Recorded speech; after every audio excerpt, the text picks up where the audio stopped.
Está pavimentado, sólido y macizo, con la aristocracia inglesa.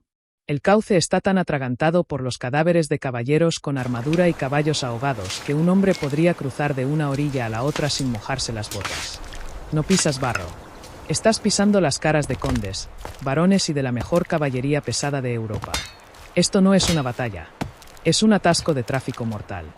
Un fallo logístico catastrófico donde miles de hombres han sido arreados como ganado hacia una caja de la muerte y masacrados por una fuerza que es apenas una fracción de su tamaño.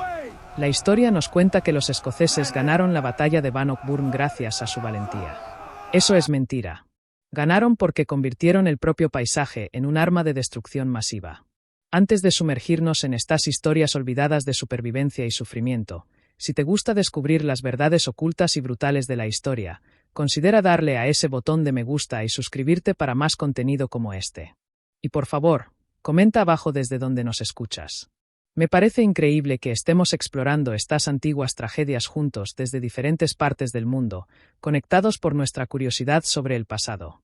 Para entender cómo llegamos a este río de cadáveres, tenemos que arrancar los mitos románticos. Cuando pensamos en batallas medievales, el cine nos ha entrenado para imaginar duelos caóticos y honorables donde ganan los buenos porque tienen más corazón. Pero la guerra en el siglo XIV no iba de corazón. Iba de matemáticas, física y terror. Y según todas las métricas calculadas, lo que ocurrió aquí debería haber sido imposible. La armada inglesa que marchó hacia el norte ese verano no era solo una fuerza militar. Era una ciudad en movimiento. Era la estrella de la muerte de la Edad Media. Liderada por el rey Eduardo II, esta fuerza constaba de más de 2000 caballeros de caballería pesada, el equivalente medieval a los tanques modernos, y unos 20.000 infantes y arqueros. Eran asesinos profesionales encerrados en placas y cota de malla, montando destreros criados específicamente para pisotear seres humanos hasta convertirlos en pasta. Solo el tren de suministros tenía, según dicen, 30 kilómetros de largo, cargado de oro, vino y guardarropas portátiles, porque el rey Eduardo estaba tan seguro de la victoria que hizo las maletas para una celebración, no para una pelea. Frente a este gigante imparable estaba Robert de Bruce, el autoproclamado rey de los escoceses. Su fuerza era risible en comparación. Tenía quizás 6.000 hombres, la mayoría lanceros, con un puñado de caballería ligera.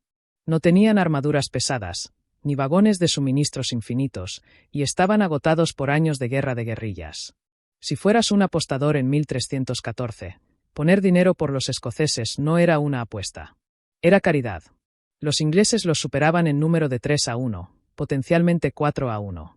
Pero los números en una página no tienen en cuenta el terreno, y ciertamente no tienen en cuenta la desesperación. Robert de Bruce sabía que no podía derrotar a los ingleses en campo abierto. Hacerlo sería un suicidio. Así que no lo hizo. Decidió cambiar el mapa. El premio estratégico en el centro de esta colisión era el castillo de Stirling. Es imposible exagerar la importancia de esta fortaleza. Quien controlaba Stirling controlaba la puerta entre las tierras bajas y las tierras altas. Era la garganta de Escocia, y Eduardo II venía para apretarla hasta asfixiarla. Pero había una trampa. Un tecnicismo burocrático bizarro que realmente desencadenó todo este baño de sangre. Un año antes, el hermano de Robert, Edward Bruce, había hecho un pacto de caballeros con el comandante inglés del castillo. El trato era simple. Si el ejército inglés no llegaba para socorrer el castillo antes del solsticio de verano de 1314, el castillo se rendiría a los escoceses sin luchar. Se suponía que era una jugada diplomática inteligente, pero les estalló en la cara. Le dio al rey de Inglaterra una fecha límite. Le dio una fecha específica y un lugar específico donde tenía que presentarse. Para un guerrillero como Bruce, esto era una pesadilla. Su estrategia dependía de golpear, correr y desvanecerse en la niebla. Sobrevivía siendo un fantasma. Ahora, el estúpido trato de su hermano lo obligaba a convertirse en un muro. Tenía que quedarse y luchar una batalla campal contra el ejército más poderoso de la cristiandad en el día elegido por el enemigo. Bruce sabía que enfrentarse a la caballería pesada inglesa en terreno abierto era una sentencia de muerte. Una carga de 2000 caballos pesados generaba suficiente fuerza cinética para destrozar cualquier formación de infantería al instante. El suelo temblaría, el ruido sería ensordecedor, y el impacto psicológico por sí solo hacía que la mayoría de los ejércitos rompieran filas y corrieran antes incluso de que se hiciera contacto. Así que Bruce tuvo que elegir. Podía retirarse, dejando el castillo de Stirling en manos inglesas y perdiendo su credibilidad como rey, o podía quedarse y arriesgar la aniquilación total del poder de combate de Escocia. Eligió quedarse, pero no iba a jugar con las reglas inglesas. Si los ingleses traían un martillo, Bruce no iba a ser el clavo. Iba a ser el yunque. Llegó al campo de batalla semanas antes. Caminó por el terreno del New Park, una reserva de caza al sur del castillo. Miró los arroyos pantanosos del Bannock Burn. Miró los densos árboles y comenzó a visualizar una caja de muerte. Aquí es donde la historia pasa de ser un cuento de valentía a una clase magistral de ingeniería de combate. Bruce se dio cuenta de que la mayor fortaleza del ejército inglés, su enorme tamaño y su caballería pesada, era también su mayor debilidad. Eran lentos.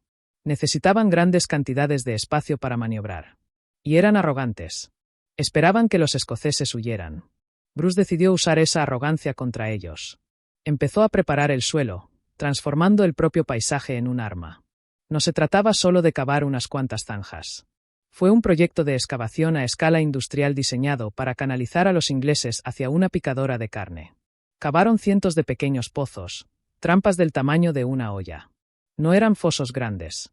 Eran trampas precisas, como un panal de abejas, cada una de unos 30 centímetros de ancho y ocultas con palos y hierba.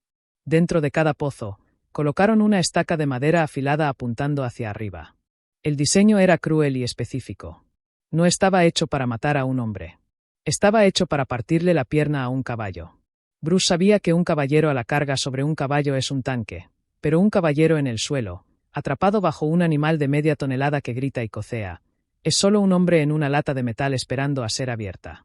La atmósfera en el campamento escocés debía ser asfixiante. Cada hombre allí sabía lo que venía hacia el norte.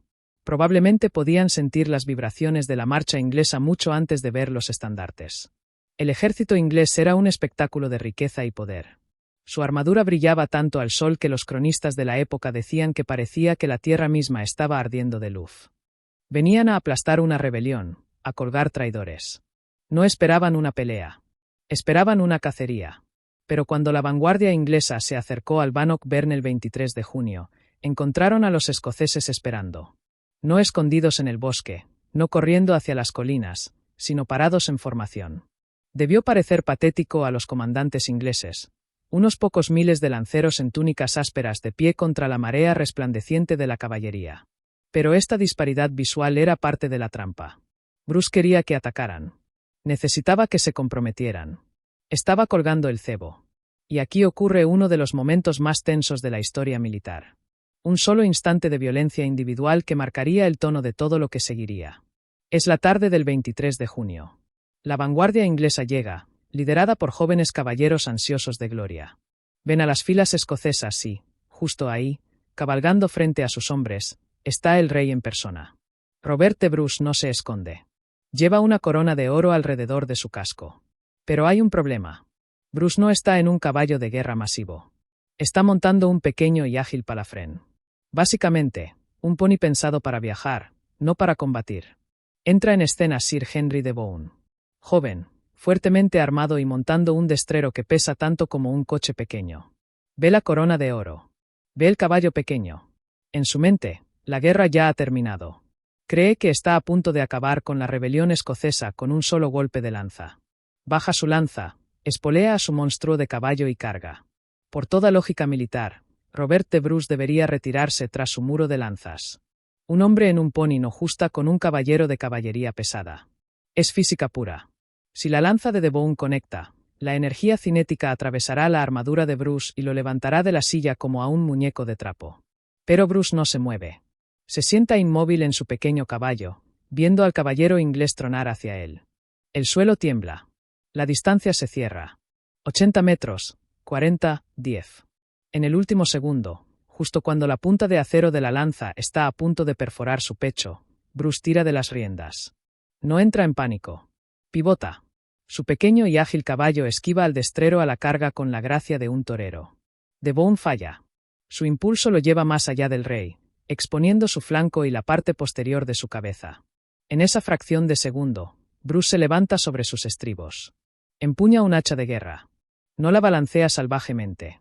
La deja caer con la precisión de un leñador partiendo un tronco. El hacha golpea el casco de Bohun. La fuerza es tan inmensa que no solo abolla el acero. Parte el casco y divide el cráneo del caballero desde la coronilla hasta la barbilla. El mango del hacha se hace astillas por el impacto. Henry de Bohun está muerto antes de tocar el suelo. El silencio que sigue debió ser absoluto. La invencibilidad del caballero inglés queda destrozada en un instante. Bruce regresa a sus filas, calmado. Sus comandantes corren hacia él, furiosos porque arriesgó el futuro entero de Escocia en un momento de bravuconería. ¿Y la respuesta de Bruce? Mira la madera astillada en su mano, se encoge de hombros y simplemente dice: «He roto mi buen hacha». Esa noche, los dos ejércitos duermen en mundos diferentes. Los escoceses, en el bosque seco, descansan. Los ingleses están en el infierno. Han acampado en el Carse, una llanura de marea, un pantano infestado de mosquitos. Imagina a 20.000 hombres y miles de caballos tratando de dormir en una ciénaga. El suelo es tan blando que los caballos se hunden. Los hombres no pueden acostarse sin empaparse en barro frío. Están apiñados hombro con hombro, cansados, mojados y aterrorizados. No es un ejército descansando para la batalla. Es una multitud atrapada en un pantano. Al amanecer del 24 de junio, Bruce toma una decisión que desafía toda convención. No esperará a ser atacado. Él atacará. Ordena a sus hombres avanzar usando una formación que se convertirá en leyenda, el Chiltron. Imagina un erizo gigante hecho de 500 hombres con lanzas de 4 metros. Una fortaleza móvil. A diferencia de las falanges estáticas de la antigüedad, los Chiltrons de Bruce podían avanzar. Cuando sale el sol, el ejército inglés, rígido y con resaca tras una noche sin dormir en el pantano, ve algo imposible. Los escoceses no se retiran. Están marchando hacia ellos. 3 divisiones masivas de Chiltrons emergen de la línea de árboles. La vanguardia inglesa comete un error fatal impulsado por el ego. Ordenan una carga de caballería pesada inmediata. 500 caballeros contra un muro móvil de picas.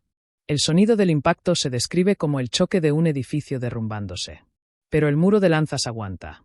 Los caballos se empalan en las lanzas. Los jinetes caen y son aplastados. Y entonces, el bosque de lanzas empieza a caminar hacia adelante. Aquí empieza el verdadero horror. El ejército inglés es tan grande que se convierte en su propia prisión. Están atrapados en un cuello de botella entre 2 arroyos. Los hombres de atrás empujan hacia adelante, ansiosos por pelear, sin saber de la masacre en el frente. Los del frente intentan retroceder para escapar de las lanzas. La presión aumenta. Las costillas empiezan a romperse. Los hombres son levantados del suelo por la pura densidad de la multitud. No mueren por espadazos todavía. Mueren por asfixia por compresión. Los escoceses han diseñado una trituradora de basura humana, y el ejército inglés es la basura. Es una carnicería a cámara lenta. Pero queda una amenaza: los arqueros ingleses. Si logran disparar, los escoceses están muertos. Pero Bruce tiene memoria. Envía a su pequeña fuerza de caballería ligera, que había mantenido oculta, para rodear y cargar contra los arqueros. Es una ejecución. Sin sus arcos, los ingleses pierden su última ventaja. Y entonces llega el golpe final. Un golpe psicológico. En la colina sobre el campo de batalla, aparece lo que parece un nuevo ejército de refuerzo escocés. Miles de hombres marchan hacia la batalla. Los ingleses, ya al borde del colapso, entran en pánico total. Tienen ayuda fresca. ¡Corre! Pero aquí está el giro: no es un ejército. Es la gente pequeña, *small folk. Los cocineros, los conductores de carretas, las mujeres y los niños del campamento escocés. Han cogido sábanas y palos para parecer banderas, y ollas y sartenes para sonar como tambores. En la neblina de la batalla, el miedo actúa como un alucinógeno. Los ingleses no ven a lavanderas y cocineros. Ven al ángel de la muerte. La presa se rompe. El ejército inglés se disuelve en una estampida caótica. Y aquí volvemos al principio. Al intentar huir, son empujados hacia el arroyo Bannockburn. Los hombres con armadura pesada resbalan por las orillas empinadas y caen al agua, unos encima de otros.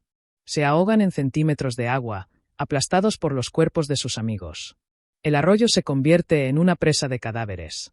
El rey Eduardo II escapa por los pelos, rechazado incluso en las puertas de su propio castillo, obligado a huir hacia el sur como un zorro perseguido.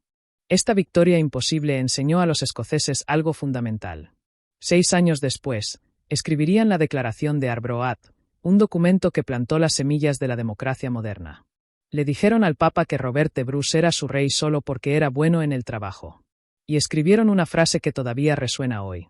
En verdad no es por gloria, ni riquezas, ni honores por lo que luchamos, sino por la libertad. Por eso solo, que ningún hombre honesto entrega sino con la vida misma. La lección de Bannockburn no es sobre pasión. Es sobre intelecto frío y duro. Robert de Bruce no derrotó a un imperio porque gritara más fuerte. Lo derrotó porque entendió el entorno. Convirtió la geografía en un arma. Usó la arrogancia de su enemigo contra él. Así que la próxima vez que te sientas abrumado por un desafío que parece demasiado grande, recuerda el Bannockburn. Recuerda que la maquinaria de guerra más grande de la historia fue desmantelada por unos pocos miles de hombres hambrientos que sabían exactamente dónde cavar un agujero. A veces no necesitas un ejército más grande. Solo necesitas mantener tu posición, afilar tu lanza y esperar a que el gigante pise la trampa. Si has disfrutado de esta inmersión en la brutal ingeniería de la guerra medieval, ayúdanos a ganar nuestra propia batalla contra el algoritmo dándole a like y suscribiéndote. De verdad marca la diferencia. Nos vemos en la próxima, y recuerda, sigue cuestionando la historia oficial.